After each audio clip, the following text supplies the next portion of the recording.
All right, Calvary, you game changers, people that are not willing to settle or give up on your dreams and your goals in life. Welcome back. You're the Calvary. They ain't coming because it's you. Now, you can be going, but the Calvary ain't coming. So anyway, all right, this is the Maturity Project. I am your host, Chad Everett Broshears, and in today's conversation, I'm going to be introducing something just as a little trial period, a little pilot program. Just, it's stuff that, you know what, I'd really want to explore the conversation and really look into specific things. And I am considering, just bringing this up on a regular basis, just different subjects, but it's a thought of the day. It's not the subject for the actual video that day, but why not? It's like throw it out there. There's definitely going to be people that want to have an exploration into those conversations. And certainly along the way, I'm going to bring on guests. I brought on guests for other channels, other topics, and other situations. So why not? My thing is I like to think, and I also like to experience things, and I really like to do what I can to try to make a desirable and a desirable outcome. I do want to say this before I get to the thought of the day. Desirable outcome does not always mean you do the positive thing. Because positive and negative is also a perception the other person actually has based off of what you do and what they believe you should do to the narrative that they're running, and then whatever commitments the two of you may have, spoken and unspoken. If they're unspoken, then it's typically a behavioral conditioning, and it's not so much of an actual understanding. It's just something that you kind of came to yourself, or they came to themselves, and then we go through this mystery game of who's right and who's wrong based off of things that you never really clarified. But regardless, anyway, so the right or wrong, the desirable and the undesirable, waking people up, and this is an experience that I got multiple times in my life, but really my father was probably one of the most effective at it to really polarize my thinking about this, is waking me up before an alarm clock, right? Or if I don't have an alarm clock. And when I was a teenager, and my father wanted us to get up because there were things that he wanted to do. He wanted to get out and work. All kinds of stuff, right? We used to joke and say that my father didn't want to have children. He just wanted to have slaves because he loved to make us work. Now, as an adult, I'm like, man, I could not have got the skills that I currently have when it comes to just understanding the world had I not been put through the rigorous challenges that mentality put on me. But anyway, so the desirable and the undesirable. You can set out and you have a desirable outcome, but the requirement for the other person to experience and achieve that desirable outcome is actually something that they would consider to be undesirable, which means a negative in their view, or could potentially be qualified as a negative. That's why another reason why I'm so outspoken when it comes to optimism unbound. We got a lot to do, man. We got a lot of stuff to understand. We got a lot of ground to cover. We have an entire lifespan that you don't have to squander it. You don't have to look back and say, I don't know where my life went. The fulfillment aspects that the Maturity Project presents for you will open doors that you are not currently aware of. I like to tell people, no matter what, if you feel like you're painted into a corner, take one step. Just take one step. You don't know where it's going to go. Just make a motion. Do something. Just do something. Right?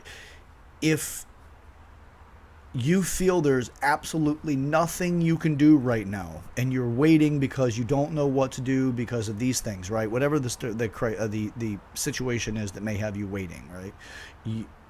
There's actually quite a few things. It could be so incredibly important you can't do anything. You got to wait. It could be a legal thing. It could be a health thing. It could be a lot of stuff, right? And you're just so incredibly restricted to what you can do at the moment. Well, get a book that is very relevant to the subject that you're dealing with and read. Just read. It doesn't have to be how to get out of the situation. It could just simply be you're understanding the situation through somebody else's experience. and then you can better deal with what you're going through because you brought in more information. Now, it may not do that to you, but there's a pretty good chance it will. Just do something. Just do something. So, all right. So the thought of the day is, could the mechanics of humor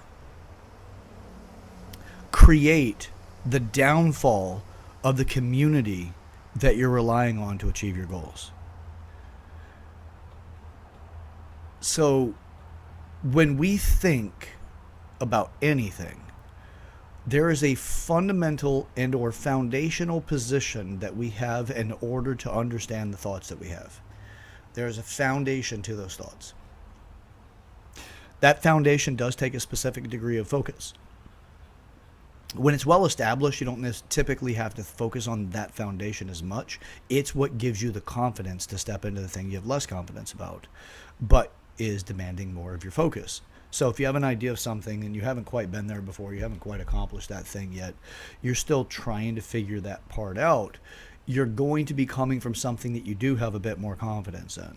It could be your ability to navigate the unknown in a specific category. I know that I can get a book real quick and learn. I know I can put my nose to the grindstone and really just get it done. I know that I have the ability to sit back and analyze the situation. Whatever your strength is, it'll show up. And that's what you'll rely on to step into something that has less certainty, especially the more unknown, the darker it is to the reality of your experience. And what I mean by darker is just the shadow, the non-illuminated. The thing about it is when you just do one thing and you step forward and you do something, you will illuminate that area. So when you're dealing with humor, we typically just don't think about humor this way. What we typically do when we think about humor is this. We think about humor as just a way of blowing off steam. Well, humor actually has a psychological process that has benefit and cost, right? I was told once back in 2009, I was doing an education course, and I stood up, I had said something, I prefaced what I was going to say with a joke.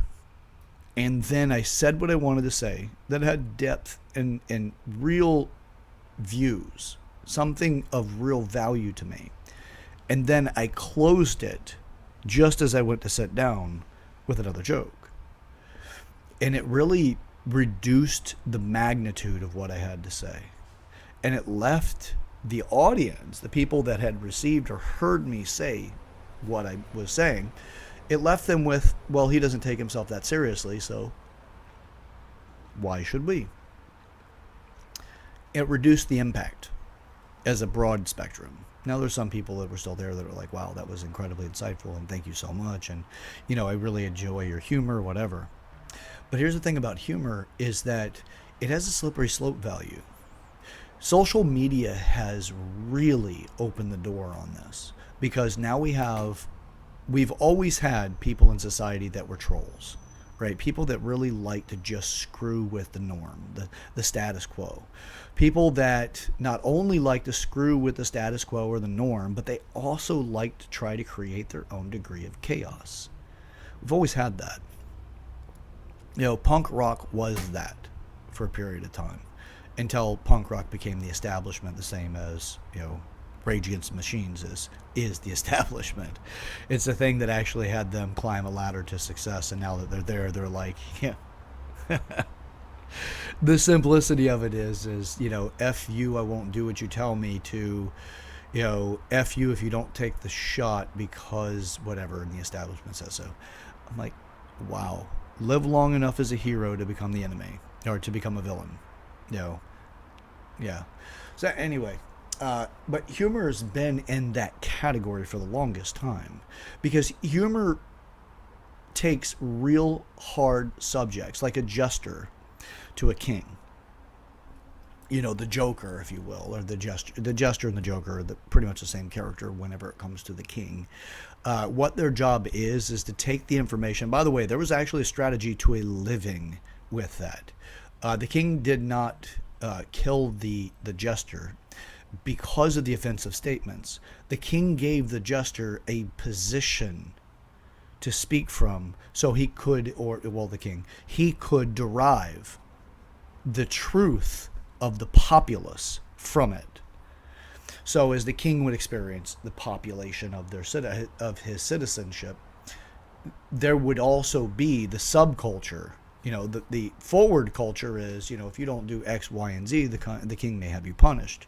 So people had a behavior that was expected, and whenever that behavior became, when somebody acted outside of that, there'd be a punishment associated. It takes a significant degree of frustration before the population truly starts speaking their mind as a whole, because the majority is just so fearful of the punishment. But when you get enough people that are so incredibly upset with the situation, the punishment no longer seems to hold the same value. Punishing 1 to 10 people in a group of 1,000 or more is next to nothing, right? It's just like whatever, and those people are usually laid out as an example. But if 800 out of that 1,000 decide to actually behave the same way, well, the king really doesn't have a whole lot of room to deal with it. So in order to prevent that, the jester was a part of the royal court, and perhaps it may not be the royal court, but I believe it is. But it was the person that actually gave advice to the king. But advice to the king came by way of the way they created jokes, the ways they used humor. Because the beautiful benefit of it was the king would hear it from the humor but try to derive the actual information but be entertained. The population looked at it and said, hey, this person actually is saying what I want and need to be said. And it satisfied them enough to know that they were at least heard. Even if the king did not directly address it, it's still the fact if the king laughed, that made them all feel like there was something that was being understood. So it actually, that person was more of an intermediary. And it's a fantastic place, right? But there's also problems associated with humor, especially now with what we have as the birth of the troll. It's no longer one person or a particular group of people that like to sit around and play with their keyboards and write things out when it comes to social media. It has actually started to affect the average person using social media, more so on certain platforms than others, but ultimately it still seems to be prevalent on all platforms, minus like Pinterest. I haven't really seen it there, but that's almost it when it comes to the social medias. Not so dominant in Instagram, but I'm sure you can still find plenty of it. It just doesn't seem to happen to myself or the people that I draw consult from. So humor can easily be a backdoor into a different way of thinking.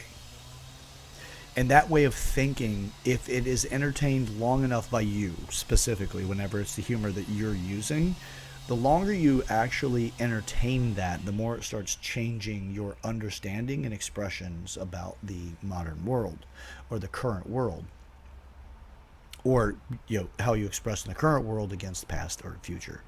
But regardless, it still has a great degree of, there's truth, and then there is the way that you deliver it. And if you start delivering it in more of an aggressive or destructive way, which is what trolls typically do,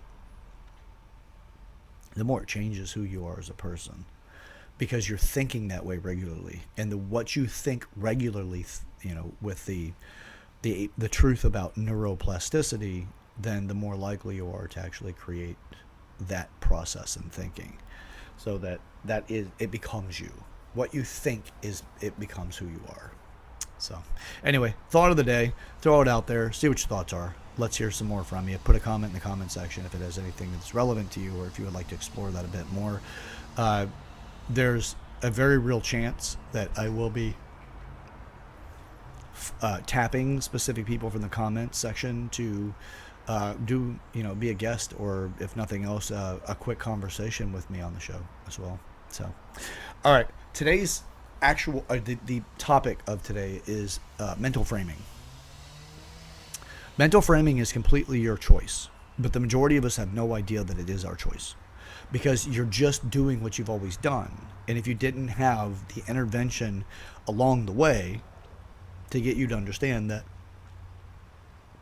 not that you've heard that you make your choices in life, but the understanding, the truth of it, you actually make your choices in life, you'd take life a little differently.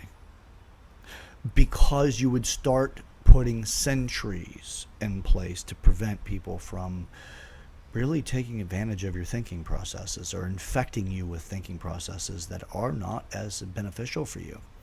So, mental framing gives you control of it, because when you understand what you're putting yourself into, you can actually create a understanding of an outcome. 6 months or more of any continuous stimulus will change you. It changes you to the degree that is most aligned with that thing. But it does not mean that you're radical in 6 months. But who you are in 5 years might be radical to who you are today. It just, it depends on the stimulus. It depends on your constitution. It depends on what your goals are and what you are aware about those goals, how aware you are of this process in itself. There's quite a few different things there. So, all right. You become what you think. Mold the clay. So if you're experiencing something that regularly seems to beat you down or to be challenging to you, is that something for growth, or is it something that's just out to extract from you? The majority of the things you'll deal with are not there to extract from you. Even if it is there to extract from you, you can actually modify your lesson in such a way that you learn from it. Like, well, how? I had no idea that the closer I got to that thing, the more it was going to suck the life out of me. And I realized why I was attracted to. I don't know where this just came from. I've had like 4 yawns so far, and I do apologize. Now, 17 minutes, 4 yawns, not a very good ratio for yawn ratio. So, if you have...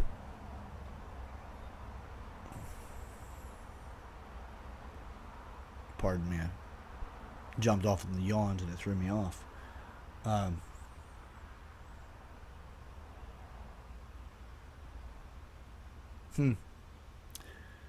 Wow. Hopefully that doesn't become a problem in the future. It's not a symptom of something, but anyway. Yeah. So let me just pick up from here and not try to recapture that last thought. So what you think regularly becomes who you are. 6 months or more, it will create who you are. Now, again, it doesn't mean you'll be radical. It may be 5 years before you actually show any kind of radical traits if you stay continuous in that particular direction. But it still nudges you into a different direction. But that nudging is something that's really hard to recognize.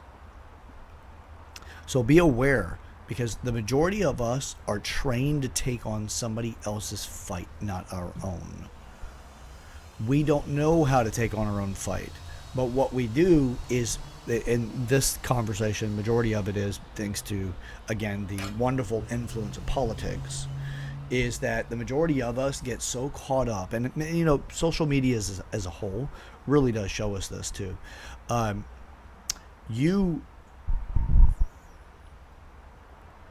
You will be trained in social media. Humor is a method to get there too, but again, this is not the main portion of this particular. That's just the thought of the day. It's not the actual subject of the episode.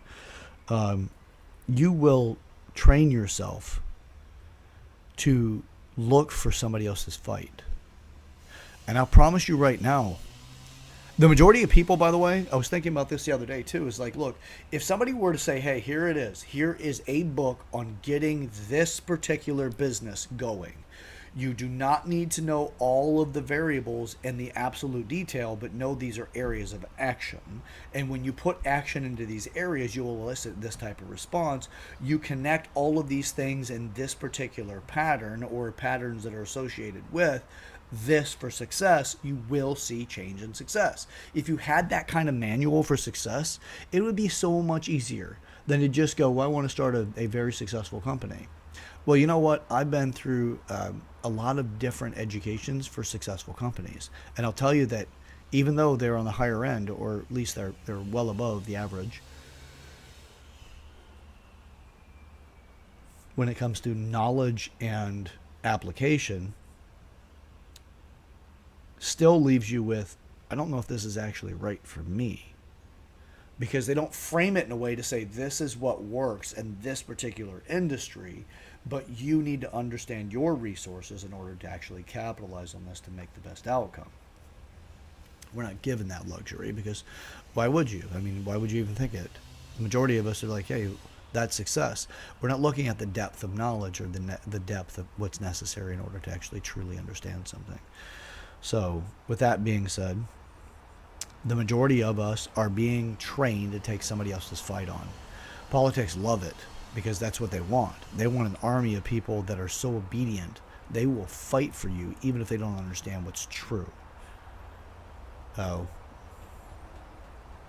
it's truly sad.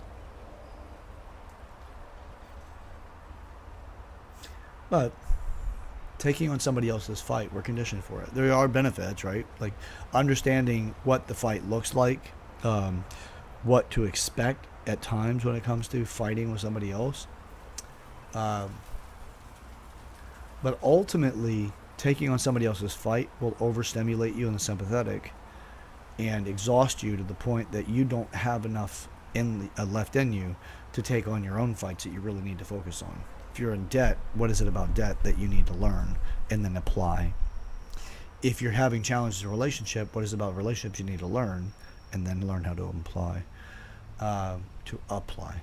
Uh, there's all of that, but the majority of us, we just don't know clearly what to do next, or if we do, we don't realize the weight of what is keeping us attached to what we're currently doing.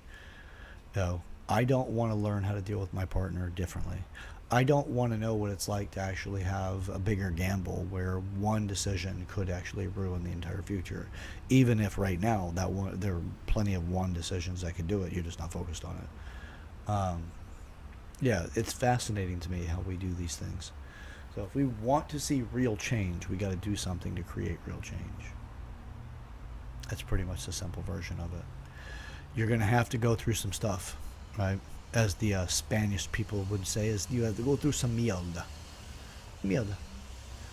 Uh, it's up to you what you want. You need to pick it. Because I'll tell you right now, I want the best for you, and I want the best for everybody, really. But here's the thing. You got to work for it. You got to do the work, not me. Anyway, this channel is all about just being insightful, just to get the insights in. And the other pieces of it, you know what? It's not for advice. I don't want to tell you what you need to do. I don't know enough about you, and I don't know enough about your resources, what your goals are. There's too much I don't know, so I won't give advice. But when it comes to real opportunities, I'll give some insights. But you got to build it because you'll take more ownership over what you do yourself and what you actually go through, the challenges you go through, because we grow through what we go through. And with the Maturity Project, this is opportunities realized. But you see, the thing is, I won't know what they are until you do it.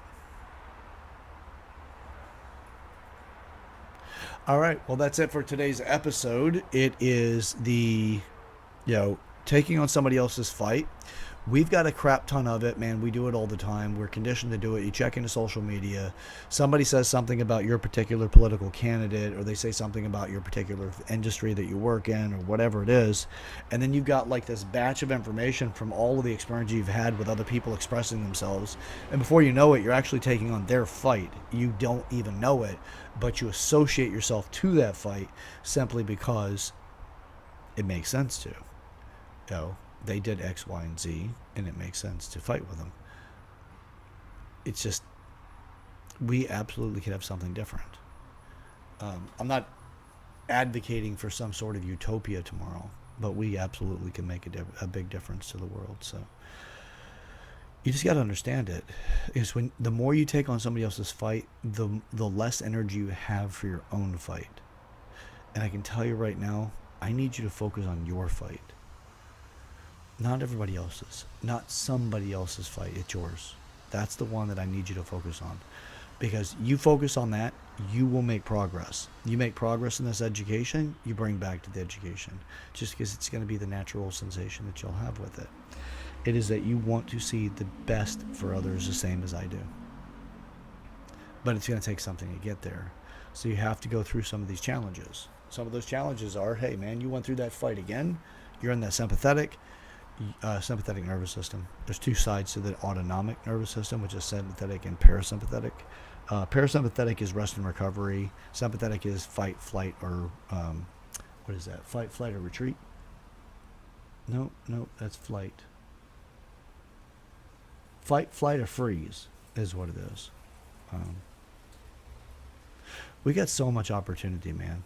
But the majority of us we don't know, so therefore we just do. And I promise you, this education will set you free from a lot of this stuff. So, all right, that's it for today. I am your host, Chad Everett Broshears. This is the Maturity Project. Do share this video with a person in your life you want to share it with that actually makes a difference for you and that person, and get it started, man. Let's have that conversation. Let's make a change. You are the Calvary. So let's do something with that. We're not waiting for somebody to show up. You're here. Subscribe to the channel if you haven't already. That's part of the beautiful joy of this channel, is being part of the community. It will change you just simply because of the fact that you're in the consistent conversation, and things will just make sense, and you'll make some changes that way. And then you can share that with me, and then we can continue to build that community so that we all are benefiting from it, not just a few people. So, or one. So, all right, that's it. Chad Everett Broshears, the Maturity Project. Subscribe to the channel if you haven't already. Remember, the path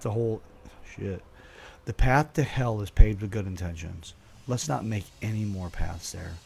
We are the disruptors. We are the interrupters. Let's get after it. Let's get up to something. Let's get up to it together. All right, guys, gals.